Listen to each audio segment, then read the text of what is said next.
later building, but we believe that that building is standing on the same location where the house of Simon the tanner.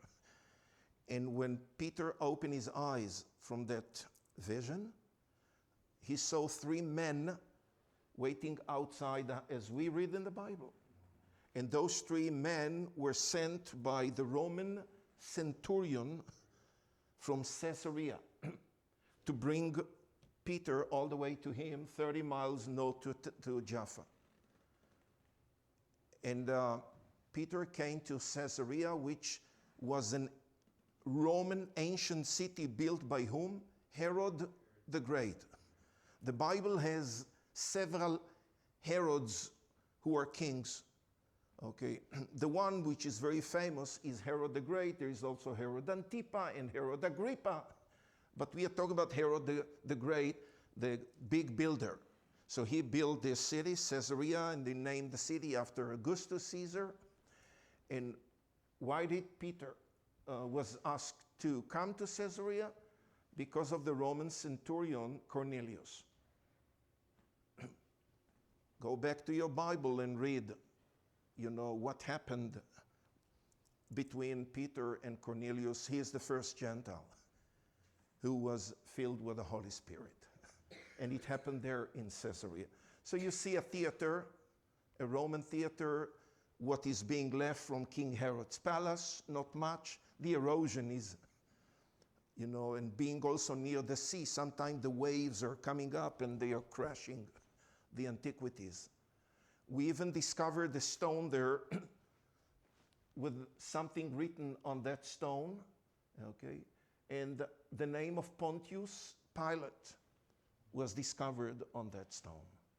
The governor who condemned Jesus, to death and sent him to the cross in Jerusalem. The Hippodrome. I used to show that picture. I need to switch it with a new one, okay, and to speak about that hole in the ground as if it was the prison where the Apostle Paul was detained 2 years. We know from the Bible that he was detained there 2 years. My friends, we discovered many things that we found the more actual location for that prison. So I need to switch that picture with it's a recent discovery in Caesarea. Aqueduct for the water, and we left the coast. I told you we are on a tour, and the bus is now heading towards northeast, and the bus stops here, and you can see the Jezreel Valley, the breadbasket of Israel. That picture was taken from a hill, which is up here, known as Megiddo, the tell of Megiddo, okay? The Jezreel Valley, many will identify this portion of the Jezreel Valley as the Valley of Armageddon. The staging area, the gathering area, as we read in Revelation 16:16.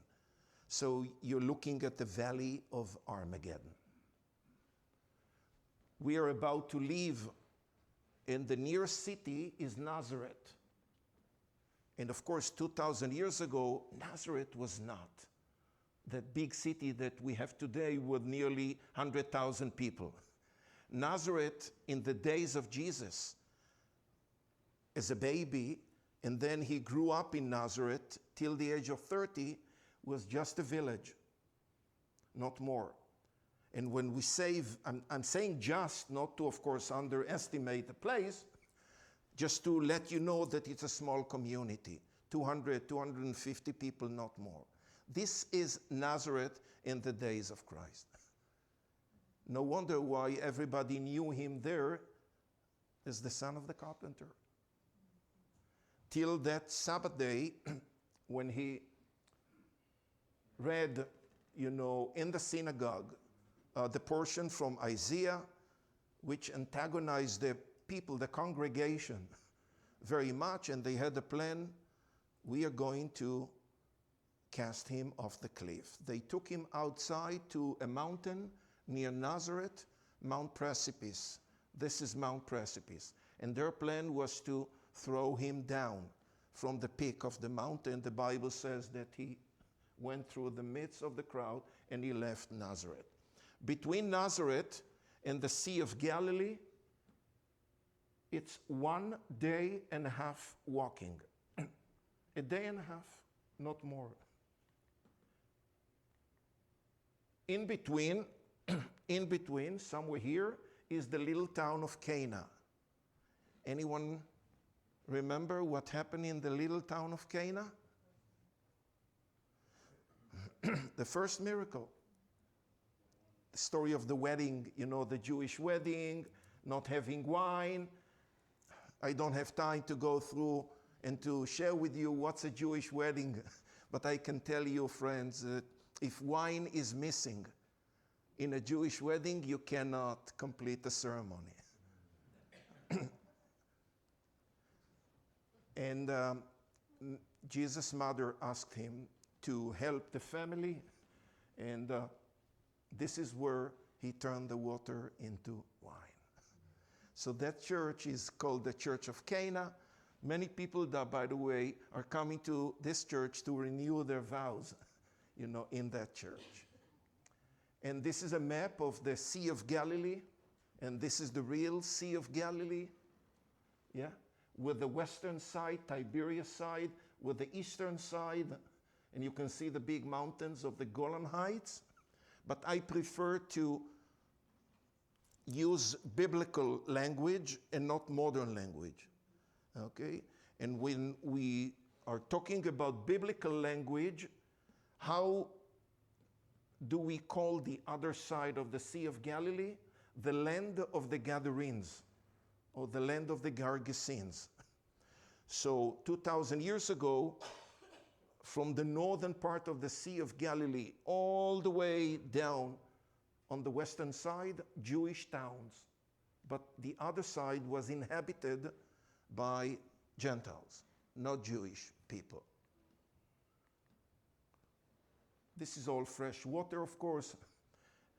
And again, the Bible is overloaded with so much that happened during those 3.5 years, you know, of Jesus establishing his new ministry. And of course, the base for this ministry is a town, a Jewish town, and I'm going to show you soon a picture named Capernaum. Capernaum. This is the synagogue of Capernaum, and we know what happened, what was done at Capernaum. We know that Jesus taught them in the synagogue, and they even said, "Who is that man talking to us with so much of authority?" Jesus brought back to life the daughter of the head of the synagogue.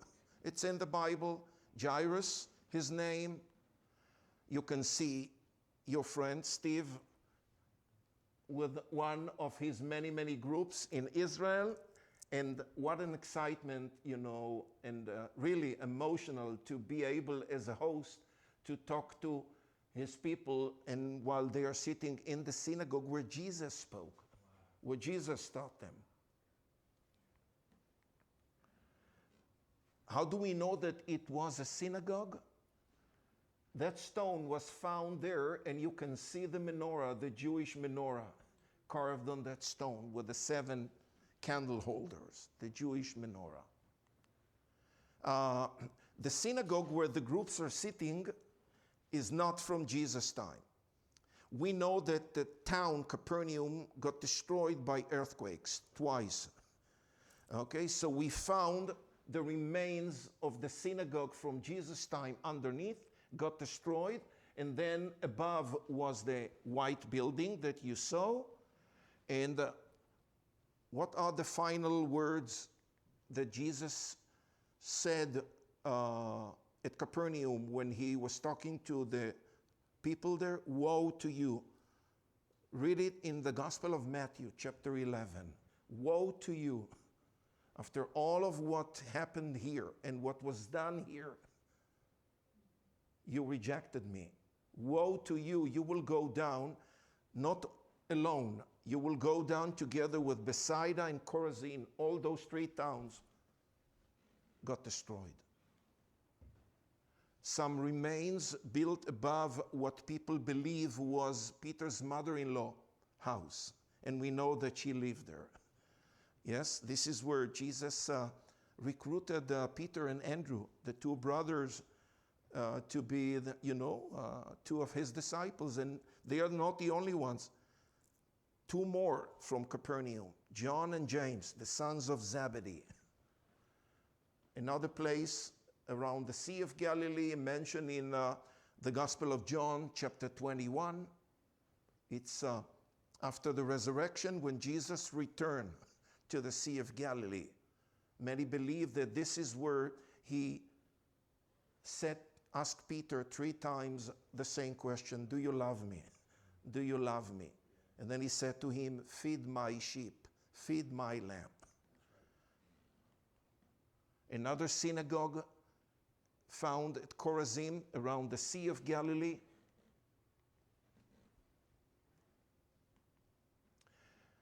My friends, even a boat was discovered. That boat was found in the year 1986. We had a big drought at that time. Water level was very low, so 2 brothers from a nearby kibbutz walked on the shores of the Galilee, and they saw a small portion of that boat, a rescue mission. That boat was underwater 2,000 years. And they rescued the boat and brought the boat to a museum. We can stand so close and see the boat. Not only that I remember the day that the boat was found, I also remember the next day how it got published across the world. Jesus' boat was found. This was the title, and then they understood that they went too far with the title. They changed it because Jesus didn't own any boat. And then they changed it to the ancient boat. My friends, this is 2,000 years old. And there's no doubt that this is from his time, because wood can be dated. It's organic. We know how to date it. It is from that time. And this was a fishing boat from that time. Another synagogue from which town? On the western side of the sea, Magdala. Don't you hear the name of Mary Magdalene? She is from that town, Magdala. And look what we discovered in that synagogue, another beautiful stone with a menorah, a Jewish menorah carved on that stone. This picture is taking us all the way to the other side. Anyone remember? And I gave you a hint. Who lived on the other side of the Sea of Galilee? Not Jewish people. That's right. Gentiles, yes. Anyone remember what was the miracle that Jesus did on the other side of the Sea of Galilee? Bravo. It was Legion who chained himself and lived in those tombs and caves, the one that was possessed by demons. And when he saw Jesus getting off the boat, he went down, approaching him, and this is where Jesus released him from these demons. What was the end of that? Demons? Into swines, pigs, and they ran down and drowned themselves. Friends, you cannot find pigs in the Jewish area. You can only find them, in the Gentile area. A monastery, a Byzantine monastery built there to commemorate the miracle. And now the bus is taking us from the Sea of Galilee to the source of the Jordan River. So for the bus, it's like an hour and a half. For them, it was 3 days and a half walking. And Jesus brought them to this very same place, which is right here, under Mount Hermon. This is the beginning of the Jordan River. There we see the tributaries that are, feeding the river with fresh water. Okay, and there is a cave, and we discovered along the cliff a lot of remnants of pagan shrines. Are you familiar with the word pagans? Paganism? You do know what paganism is. Worshipping idols. False god, I will even say dead gods. Dead gods, not just false god. We found what the Bible will call Caesarea Philippi, which is well mentioned where? In the Gospel of Matthew chapter 16, verses 13 through 20. Do you know what was this place 2,000 years ago? The epic center of paganism, of worshiping dead gods. And people believed that this cave back then was the gate of hell. The gates of hell, the gates of Hades. This is where Jesus asked his disciples two questions. Whom do people say that I am? And then, whom do you say? And one gave him the answer, you are the Christ, the Son of the living God, in front of all these dead gods. And when Jesus replied to Peter, he said to him, no flesh and blood revealed this to you, but my Father who is in heaven.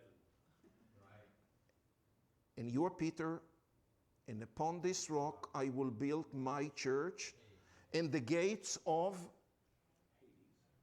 shall not prevail against my church. That's right. I'm telling you from my experience, to see groups standing there and the pastor is sharing with them the scriptures that they know. And this is the real location. Wow. Wow. We left the north and we are now heading toward Jerusalem with two stops. One here in Beit She'an, where we see another Roman city, another theater, beautiful antiquities there. I don't know how many of you are familiar with the term Decapolis, a union of 10 cities that the Bible relates to several times. It is one city that belonged to the union of the 10, the Decapolis. That city collapsed in the year 749, January 18, early in the morning, and all the buildings fell down, earthquake, more than 8 in the Richter scale.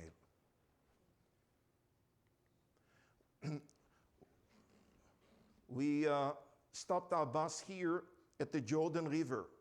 And why are we going to the Jordan River? And when we say Jordan River in Israel, it's not the Ohio River. Much smaller. Very small. Like a creek, not more. The mighty Jordan River. My friends, many people believe that this place is where John the Baptist baptized Jesus, just opposite to Jericho. No wonder why we are taking groups to this baptismal site, and you can see Steve baptizing one of his, pilgrims in the Jordan River. Many will point to this, which is above Jericho, as the wilderness to where Jesus drew himself, 40 days after he was baptized. Jericho is here, Jerusalem is here. Jericho, Jerusalem. What's the altitude of Jericho? 1,000 feet below sea level. What's the altitude of Jerusalem? 2,400 feet above sea level. How far from one another? What's the distance? 15 miles, 15 miles, not more. You understand how the road is ascending to Jerusalem. It's a very steep road. This is the biblical, ancient route that pilgrims had to take. You know, after all, this was the major route for them to reach Jerusalem, especially those that came from the Galilee. Jesus did the same. And they had to stop in Jericho because it was the last decent place for water. And then came the ascent all the way up to Jerusalem. And this is what groups will see when they are standing in Jerusalem in a lookout, which is the top of Mount of Olives. They will see the beauty of Jerusalem from Mount of Olives, with the Temple Mount, okay, with the Jewish cemetery, the Kidron Valley, the tomb of Absalom, okay, and of course the modern city of Jerusalem in the back. The Jewish cemetery. I decided just to briefly show you a map of Jerusalem in the days of Jesus. This side of the Temple Mount is facing Mount of Olives, Kidron Valley, Hinnom Valley. These are the city walls of Jerusalem. During his time, the Temple Mount, that's where the temple, the Herodian temple, the second temple was built. On top, soon you're going to see pictures, okay? And also you can see here a diagram of a water channel. I will soon relate to this. And the pool, of course, here. And two more pools here. These are the pools of Bethesda. This pool is the pool of Siloam. The two of them are in the Bible. And then we have a nice replica in Jerusalem that we are taking groups and they can see the city as Jesus saw it 2,000 years ago, with the Temple Mount, the Western Wall, the Herodian Temple on top. And if this is the Western Wall, that's the Southern Wall. Remember how long was the Western Wall, how big? And when I will soon show you a picture to where Jewish people are coming to pray at the Wailing Wall or the Western Wall, it will be a small portion from the 1,500 feet long. It will only be 200 feet. This is where they go to pray. This is the scale model of Jerusalem. Again, you can see here the valleys, the area called City of David, Temple Mount, the Herodian Temple, the Antonia Fortress, the Pool of Siloam, the upper city, the lower city. During the last 2 years or 3 years, when Israel was involved, you know, with the Iron Sword War, and tourists didn't come to Jerusalem or to Israel, archaeologists continue to uncover places. They didn't stop. The latest discovery in Jerusalem, and I'm talking about very recent, even though this is an illustration, it's an illustrated picture, the latest discovery in Jerusalem is the Pool of Siloam and the road connecting the pool all the way up to the Temple Mount. This is the road that the Jewish pilgrims 2,000 years ago took when they ascended to the temple. And we found the entire road, the original. It's under homes. We didn't rip off the homes above. So it looks as if people are walking in tunnel, okay? But we really uncovered the entire road. I'm telling you, it was open a few months ago for people to do it. And when I'm taking groups there, they are thrilled. They are so excited. What else can I say about the pool of Siloam? Gospel of John, chapter 9. That's the place where, Jesus met the man born blind. And he sent him to wash off the mud that covers his eyes at the pool of Siloam. And this is where he got his sight, the pool of Siloam. Look, another illustrated picture, but it shows you how pilgrims, our Jewish pilgrims, used this road back then. This is the Herodian temple, where the main entrance to the sanctuary, divided between the holy and the Holy of Holies. What stood in between them? What stood between the holy and the Holy of Holies? The veil. The veil. And Jesus spoke about this veil.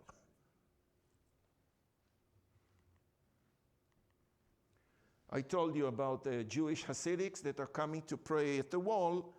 So look how small is that portion of the wall from the entire western wall. Why do they pray there? Because it's the closest place to where the temple stood. Anyone knows what happened to the Herodian temple? Got destroyed. By whom and when? By the Romans in the year 70 AD. So it was built in 25 BC by Herod the Great, and it stood there 95 years. That's all. Unlike King Solomon's temple, the first temple that stood along 400 years, this one only 95 years. And what were the words of Jesus when he prophesied about the end of Jerusalem? No stone will be left on one another. Everything collapsed. Everything collapsed. Even soldiers are graduating. It's a military graduation ceremony at the wall. And now we are approaching to the southern steps, leading to the main entrance to the Temple Mount, Hulda Gate. Let me quickly share with you a story about the southern steps. We discovered the original steps. You can see them. 2,000 years old. My friends, this is where Jesus walked, over these steps. A true story. The first astronaut who walked on the moon, Neil Armstrong, okay, retired and came to visit Israel. And he got a tour guide who was the chief archaeologist that found all of them. And he told him specifically about these steps, mentioning that these are the very same steps, stone steps, where Jesus walked. Armstrong got excited, I'm telling you, very excited. And by the way, when we are bringing groups to this, we are trying to give them a few minutes to do it, like to go upstairs, downstairs. And when he returned home and got, interviewed, he was asked, what is the best moment in Israel that you experience? He said the southern steps. When he was asked why, he said, when I was there and I walked the steps upstairs and downstairs, I was so much more excited than my first step on the moon. Wow. This is what he said about the steps. Another illustration, but a very good one, showing you two other pools in Jerusalem known as the pools of Bethesda. And just briefly, I will relate you to the reference in the Bible. Again, Gospel of John, chapter 5. A Sabbath day, Jesus is in Jerusalem. He came to the pools of Bethesda. He saw people around. And they were waiting to see the water. Troubles, moving, steering, knowing that this is the time when the angel touched the water. And people wanted to enter to be healed. And he saw a man on his bed, 38 years. You know, he's paralyzed, a lame. The man complained that each time when he's trying to enter the water, other people are taking his place. And Jesus asked him, do you want to get well? Stand up, take your mat and walk. And this is what happened there, which soon will bring Jesus to have a strong debate with the Jewish Pharisees. Okay, they didn't care that the man was, was made well and was able to walk. The only concern that they had is that he carry his bed on a Sabbath day, which is a kind of a work that he shouldn't do it. On that matter, they debated, very strongly with Jesus. A traditional room, not the original, traditional, the room of the Last Supper in Jerusalem, the Garden of Gethsemane, the very same location with beautiful olive trees. That tree is 1,000 years old. It won't be a mistake, my friends, to say that the olive trees in this garden grew up from the shoots of the same trees that were there when Jesus came to Gethsemane with the three, Peter, James, and John. And soon Judas Iscariot is coming and he betrayed Jesus right there. Right there. And they brought him to the house of the high priest, Caiaphas, in Jerusalem, in the dungeon, the pit. There he spent the night before the trial. We even discovered the part of the road that was connecting the upper room with Gethsemane. There's a place in Jerusalem called Garden Tomb. Why is it called Garden Tomb? There's a garden, there is a tomb. A garden tomb. It was only discovered 150 years ago. Many will point to this place as Calvary, Golgotha. What is Gulgolet in Aramaic? You're familiar with the name Golgotha, yes?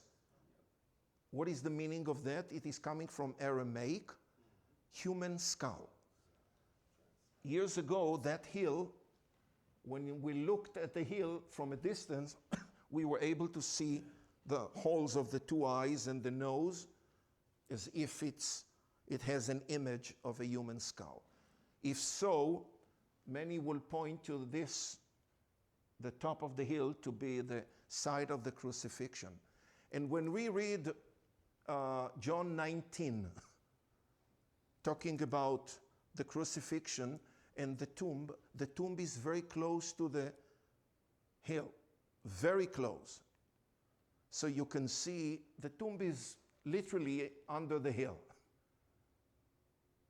So if this is the tomb, okay, we cannot give you 100%. If this is the tomb, that's the tomb that was owned by Joseph of Arimathea, given to put the body of Jesus inside. So you can see how tourists are going inside. What will they see inside? An empty tomb.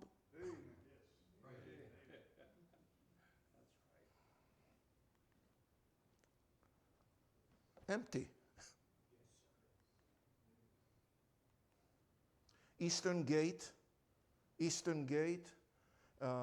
which is related to major prophecies in the Bible, especially the prophecies that are talking about the second coming. Jesus coming back to Jerusalem. That day, that gate will be open. Right. Who closed the gate, by the way? Who sealed the gate? Muslims, when they had a control in Jerusalem. Why did they seal the gate, you're asking? Because they thought that by blocking the gate, they will stop Jesus from coming back. Sorry? Tell them about the Muslim cemetery. They even put a Muslim cemetery in front. Sure. Jewish rabbis cannot go through a Muslim cemetery. At least we can say that even the Muslims believe in Jesus.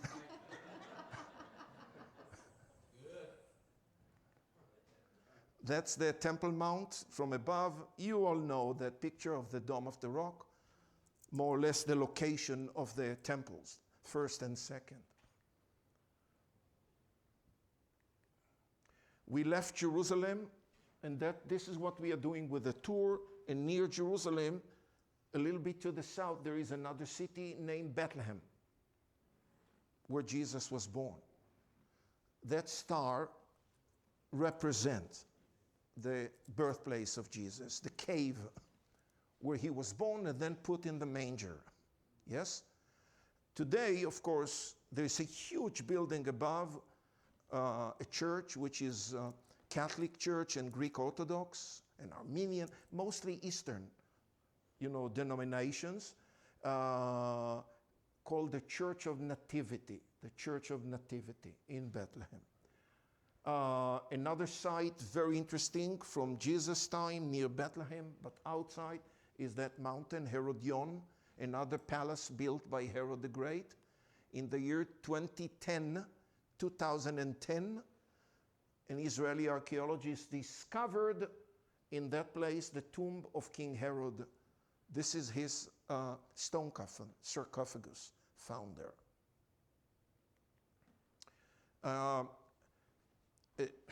We are trying to leave the visit of the Dead Sea to be the last day of the tour, which will give you a clue that my presentation soon will come to an end. So let's travel to the Dead Sea. We left Jerusalem and we are traveling through the Judean desert, and we will do two super interesting stops along the Dead Sea. The first one will be here. The second one will be here. The first one to show people 12 holes, caves. These are the caves of Qumran. Okay. What you see above me is cave number 4. 2,000 years ago, in that place, a Jewish sect lived, the Essenes, and before they left, they hid in the caves thousands of handwritings, which they did it by taking parchment and writing in Hebrew language, the same Hebrew language that I taught I studied when I was a young boy, and this is the same language that we speak in Israel. And they hid them in the caves. And after nearly 2,000 years, 1947, that's the year that a shepherd lost a goat and found the Dead Sea Scrolls in those caves. Again, I don't have time but I could easily give you, a full evening just on that, the Dead Sea Scrolls. I will summarize and tell you the significance, the importance of the Dead Sea Scrolls. They are the oldest manuscript of the Bible ever found. Do you know how old are the Dead Sea Scrolls? 2,200 years old. They were written 400 years after Jeremiah, the prophet. Among the scrolls, Isaiah, the complete Isaiah, was found. Imagine that you're holding Isaiah found in that cave, which is more than 2,000 years old, and you have your Bible, that you come to your church with your Bible and you open Isaiah, and you open Isaiah, and you compare, and there is a match. And there is a match. Do we need more proofs, my friends? And of course, the second stop will be Masada, up here. And we are taking groups to Masada because of the legacy of this place. Another place, we go with a cable car. It's another palace that King Herod built up there.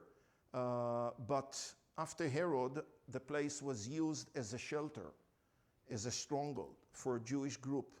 967 people, Jewish people.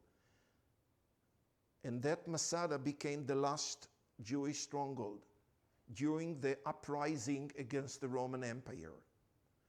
The same uprising that began in 67 AD came to an end 7 years later in 74. So we are now 3.5 years after the fall of Jerusalem. This was the last stronghold, besieged by the Roman army. By the way, anyone remember or knows what was the name of the Roman general of the 10th Legion that attacked Masada? I'm sure that you remember. His name was Peter O'Toole. No one is laughing? I'm talking about the movie. Masada, they called the British actor Peter O'Toole, Lawrence of Arabia. Okay, if you saw the movie. And he was playing the Roman general Flavius Silva. That was his name. The end of Masada is when all the people up there decided to leave the world as free people, and they took their lives, all of them. This is where Israel and the Israeli people, the Israeli nation, the nation of Israel, lost our independence, our freedom. And we will need to wait since the fall of Masada 2,000 years to become again a free, independent nation living in our land, Israel. So this is the last picture that shows you the connection between the site historically and modern day Israel. I hope that I was able to bring you some nice stories and to contribute to your knowledge and understanding. The rest is in your hands.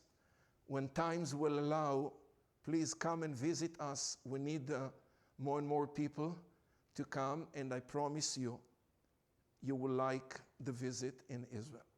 So thank you so much for allowing me to stand here and to share these stories with you. I really enjoyed. And as I said before, at the end of the evening, if someone has a question,